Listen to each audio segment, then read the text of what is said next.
All right, beautiful. I think we want to make the pallet here. Yeah, I think we got a big sun. Nicely done. We'll play Ghostface. All right, big blind.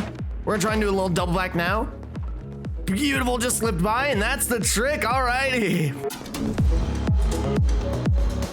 Hey everyone, FallenRyan579 here for another YouTube video. Today, I just wanted to share with you a flashlight trick that I've been using for a while now, and I found it's extremely effective against killers even at high level play. Now, I definitely didn't create this trick, but I still thought it'd be a great trick to share with you all, and I have a few perks that make this strategy even more worthwhile and will leave killers absolutely bamboozled. So, without further ado, let's jump in. So all things considered, this is going to be a pretty quick video. I'm just going to break down the perks and their purpose very quickly and then show you how to execute the trick time and time again. So first up on our perk list, we have Residual Manifest. This perk causes the killer to have the blindness status effect for 30 seconds after a blind has been completed, meaning they won't be able to see things such as generator auras. The purpose of this perk is to overwhelm the killer as they won't know where you went and they won't easily be able to discern where they should move to next. This is definitely the most flexible perk in the build and could be replaced with something such as Lightweight or any other perk of your liking, so feel free to do a little bit of experimenting and find out what works best for you. Next up, we have the perk Parental Guidance. This perk activates whenever we complete a pallet stun or any stun on the killer and will suppress our scratch marks and pools of blood for 7 seconds. Additionally, our grunts of pain will be reduced by 100% for 7 seconds, allowing us to slip by the killer undetected.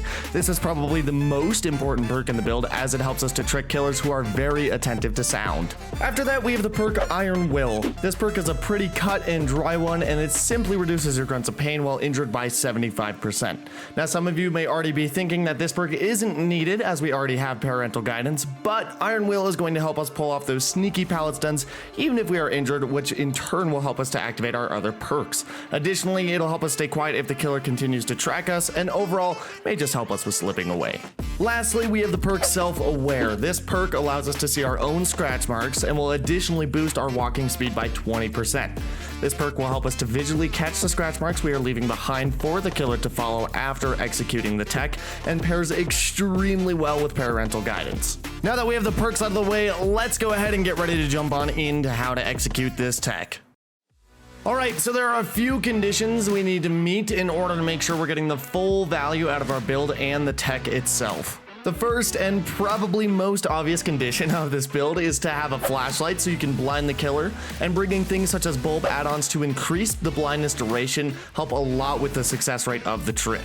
Next, you'll need to start a chase with the killer and attempt to get a pallet stun. This will help to proc Parental Guidance and give you a little time to get your blind started as well. It should be noted that you can most definitely pull off this same tech without obtaining a pallet stun. You just want to have some of the perks in play that make the trick a little more effective. Lastly, you'll need to blind the killer while they are breaking a pallet and then run towards them in an attempt to pass the killer. Most killers assume that survivors are trying to make distance after a pallet break, so by blinding them and running towards them, you will greatly confuse some killers as to where you ran off to.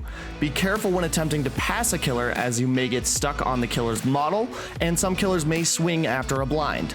Keep in mind that if you fool a killer with this trick once or twice, they may be expecting it again, so it helps to shake things up and be inconsistent as to when you are using the trick, as seen in the clip right there. Anyways, that was the flashlight trick explained right there, and that just about wraps everything up. Let me know in the comments if you found any success with this trick, and if you did enjoy this video, consider hitting that like button and subscribing. Lastly, I'll leave links to our community Discord and Twitch in the description, and feel free to hit those up as well. But thank you all so much for watching our video here today, and stay safe out there in the fog.